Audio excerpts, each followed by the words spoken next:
दोस्तों नमस्कार, मेरा नाम संजय मक्कू है और मौजूद है देश रोजाना के डिजिटल मीडिया मंच पर।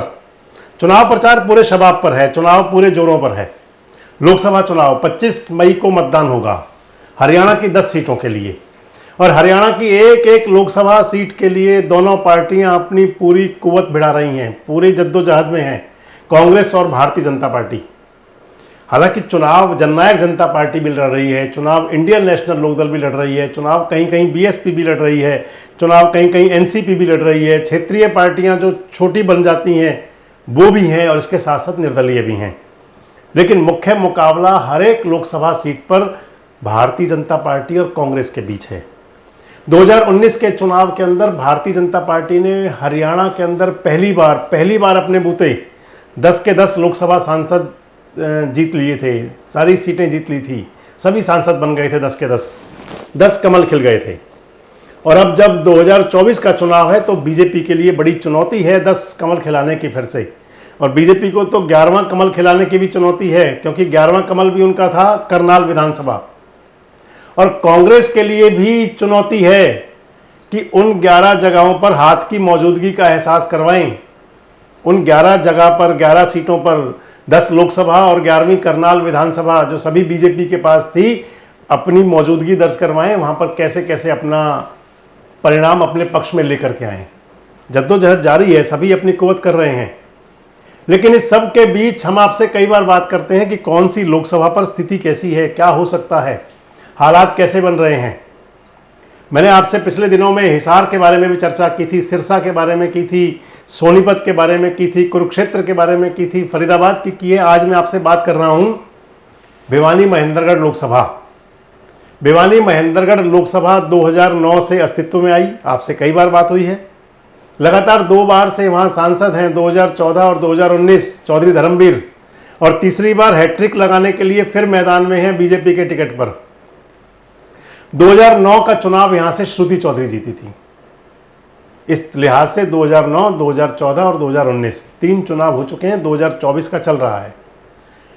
चौधरी धर्मवीर के लिए जब टिकट की बात चलती थी दोस्तों, जब भारतीय जनता पार्टी अपना टिकट वितरण कर रही थी, जो कमेटियों की बैठक होती थी उसके अंदर नाम कई बार सुधा यादव का भी चला, उसके अंदर नाम कई बार भूपेंद्र यादव का भी चला, लेकिन अंतोगत्वा टिकट चौधरी धर्मवीर को मिला। और चौधरी धर्मवीर के लिए राव इंद्रजीत सिंह राजा साहब, गुरुग्राम के कैंडिडेट, उन्होंने अपनी वीटो पावर भी खूब लगाई।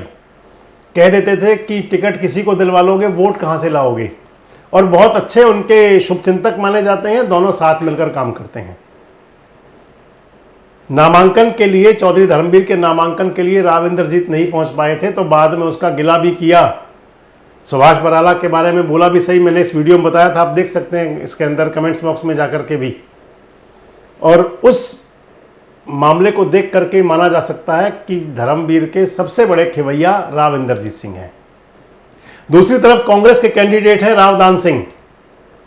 रावदान सिंह को भी टिकट बड़ी शिद्दत, बड़ी मेहनत के बाद मिला। यहां पर टिकट के दावेदार श्रुति चौधरी थी। 2 बार चुनाव तो हारी थी, लेकिन दावेदारी उनकी बड़ी पुख्ता थी। श्रुति चौधरी के लिए एक बारगी तो कांग्रेस आला कमान की तरफ से भी बात चली, लेकिन जो भी हुआ, ये बातें भी चली थी कि श्रुति नहीं तो किरण चौधरी लड़े, लेकिन मैं बता रहा हूं जो भी हुआ, अंत में टिकट रावदान सिंह को मिल गया। और अब रावदान सिंह और चौधरी धर्मवीर आमने सामने हैं। कैंडिडेट यहां पर इनेलो के भी हैं, कैंडिडेट यहां पर जननायक जनता पार्टी के भी हैं, लेकिन मुख्य मुकाबला धर्मवीर और दान सिंह के बीच में है। चुनाव जब शुरू हुआ था दोस्तों, जब कांग्रेस की टिकट बटी थी, तो एक बारगी ऐसा लगा था कि जैसे कांग्रेस की लहर है और रावदान सिंह मैदान में बाजी मार सकते हैं। भिवानी महेंद्रगढ़ लोकसभा जो क्षेत्र है उसके अंदर कई लोगों से, जिन लोगों से मेरी बात हुआ करती थी, उनके अंदर सामाजिक कार्यकर्ता भी हैं, नेता भी हैं दोनों पार्टियों के, बीजेपी कांग्रेस के, उनके अंदर कर्मचारी भी हैं, अधिकारी भी हैं, ब्यूरोक्रेट्स भी हैं, सबसे बात हुआ करती थी। टिकट मिलने से पहले भी और उस दौरान भी चलता था कि भिवानी महेंद्रगढ़ में रावदान सिंह शायद ज़्यादा प्रभावी रहेंगे। लेकिन अब पिछले 3-4 दिन से जो माहौल बन रहा है वो कुछ अलग प्रकार का माहौल है। मेरी कांग्रेस के एक बड़े नेता से बात हो रही थी, वो कह रहे थे कि पूरे हरियाणा के अंदर ही जो कांग्रेस का गुब्बारा बना था वो थोड़ा सा डाउन आना शुरू हुआ है। ये कांग्रेस के रणनीतिकारों को देखना होगा कि ऐसा क्यों हो रहा है। लेकिन मैं बात आपसे कर रहा हूं भिवानी महेंद्रगढ़ की। 3 जिलों के अंदर भिवानी महेंद्रगढ़ लोकसभा फैली हुई है। जिला महेंद्रगढ़, जिला भिवानी और जिला चरखी दादरी। 4 सीट इसके अंदर भिवानी जिले की हैं, 4 सीट इसके अंदर महेंद्रगढ़ जिले की हैं, 3 सीट इसके अंदर भिवानी जिले की हैं और 2 सीटें चरखी दादरी की हैं। वैसे चरखी दादरी और भिवानी एक ही रहा है, बाद में चरखी दादरी अलग हुआ। जिला महेंद्रगढ़ जो है वो अहीर बाहुल्य है, यादव राव बाहुल्य है, और जिला भिवानी और चरखी दादरी यहाँ पर जाट बाहुल्य है। लड़ाई रही है दोस्तों हमेशा जाट और अहीर मतदाताओं के अंदर।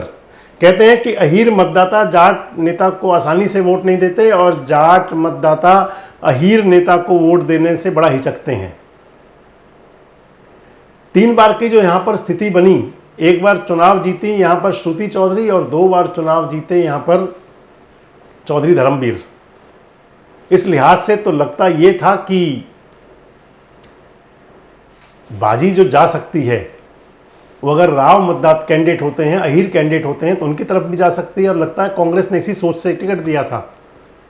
लेकिन अब जैसे रुझान आ रहे हैं, जिस प्रकार की बातें चल रही हैं, उनसे पिछले 3-4 दिन से खासकर ऐसा लगता है कि जैसे रावदान सिंह का मसला कुछ डाउन हुआ है। रावदान सिंह भिवानी महेंद्रगढ़ लोकसभा में, जो मैंने आपको बताया कि भिवानी महेंद्रगढ़ में 4 विधानसभा की सीटें महेंद्रगढ़ जिले की हैं, और उन सीटों पर, महेंद्रगढ़ जिले की सीटों पर, उन 4 सीटों पर माना जा रहा है कि रावदान सिंह आगे हैं। रावदान सिंह वहां पर बढ़त बना रहे हैं। लेकिन दूसरी बात यह कि अहीर मतदाताओं के अंदर एक स्पेशल बात और है, क्योंकि इन्हीं अहीर मतदाताओं ने पिछले चुनावों के अंदर लगातार 3 बार, आप चाहे श्रुति चौधरी को देख लें, चाहे आप चौधरी धर्मवीर को देख लें, दोनों जाट समाज से आते हैं और दोनों वहां से सांसद बनते रहे, और अहीर मतदाताओं ने उनको अपना समर्थन दिया तो ही सांसद बनते रहे। चौधरी धर्मवीर तो महेंद्रगढ़ की सभी सीटों पर आगे रहते थे, और उस समय मैं कहूं तो कोई विकल्प नहीं था। लेकिन अब की बार अहीर मतदाताओं को विकल्प मिला, तो ऐसा लगता है कि महेंद्रगढ़ जिले की 4 विधानसभा सीटों पर रावदान सिंह अभी भी आगे हैं। लेकिन इसके बावजूद राव इंद्रजीत वहां पर जो मेहनत करेंगे अपनी, पिछले दिनों एक सभा को संबोधित करके गए, और राव इंद्रजीत ने कहा भी था कि भिवानी महेंद्रगढ़ सीट पर चौधरी धर्मवीर के लिए वोटों का जुगाड़ वो करेंगे। इस लिहाज से अब राव इंद्रजीत कितने वहां प्रभावी होंगे, कितनी वो मदद कर पाएंगे उनकी, कितने अहीर मतदाताओं, यादव मतदाताओं के वोटों को ट्रांसफर कर पाएंगे। अगर वहां पर राव इंद्रजीत ने ज्यादा ट्रांसफर कर दिया तो फिर वो सारा डेंट जो लगना है वो रावदान सिंह को लगना है। लेकिन अगर मैं बात आपसे करूं भिवानी जिले की और चरखी दादरी जिले की, जहां की सीटें हैं, भिवानी है, लोहारू है, इसके साथ साथ दादरी है, बाजड़ा है, इन विधानसभा सीटों पर जो माहौल जो बन रहा है, तोशाम है, इन विधानसभा सीटों का माहौल जो है वो कुछ अलग स्थिति बयान कर रहा है। मेरी एक वहाँ के सामाजिक नेता से और 2-3 पंचायती नेताओं से बातचीत हो रही थी कल भी देर शाम। जहाँ तक रुझान निकल के आ रहा है तो जाट मतदाताओं के अंदर, हालांकि जाट मतदाता भारतीय जनता पार्टी से नाराज है, लेकिन सुगबुगाहट कुछ ऐसी निकल के आ रही है क्योंकि उनके पास विकल्प है ये कहने का कि धर्मवीर जैसा भी है तो अपना ही। लोगों के बीच में ये बात चल रही है। और दोस्तों मैं आपको बताऊं, राजनीति के अंदर कौन सा मुद्दा कब कहां चल जाए आप कुछ सोच नहीं सकते। जाट मतदाताओं के बीच में एक बात और भी चल रही है। जाट मतदाताओं के बीच में आप ध्यान रखें, मार्शल कौम के अंदर चौधर की बात सबसे ज्यादा होती है, और फिर वो भी सोच लेते हैं कि चौधर अपनों में आ जाए, चाहे वो थोड़ा अपना विरोधी भी क्यों ना हो।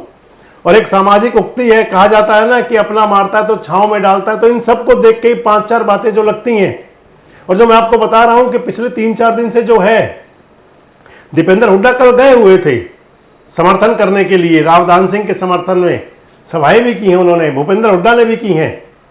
लेकिन सबसे बड़ी बात यह आ रही है कि क्या वो पूरा वोट ट्रांसफर करवा पा रहे हैं।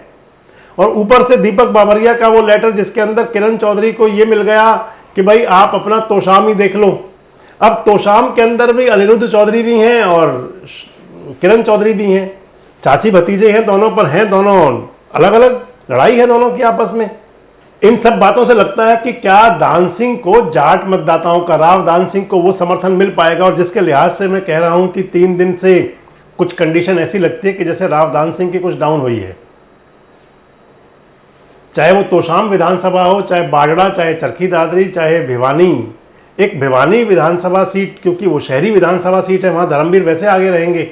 बाकी की सीटों पर जाट मतदाताओं का अगर ध्रुवीकरण हुआ अपना सोच करके, और मैं आपको बता दूं कि तमाम लोकसभा सीटों पर विरोध हो रहा है, लेकिन भिवानी महेंद्रगढ़ सीट पर भी, जैसे मैंने बताया फरीदाबाद की स्थिति वैसी ही भिवानी महेंद्रगढ़ की है कि भिवानी महेंद्रगढ़ वहां पर खूब किसान मतदाता, जाट मतदाता हैं, लेकिन चौधरी धर्मवीर का थोड़ा मोटा विरोध शुरू में हुआ था, अब वो विरोध शांत है।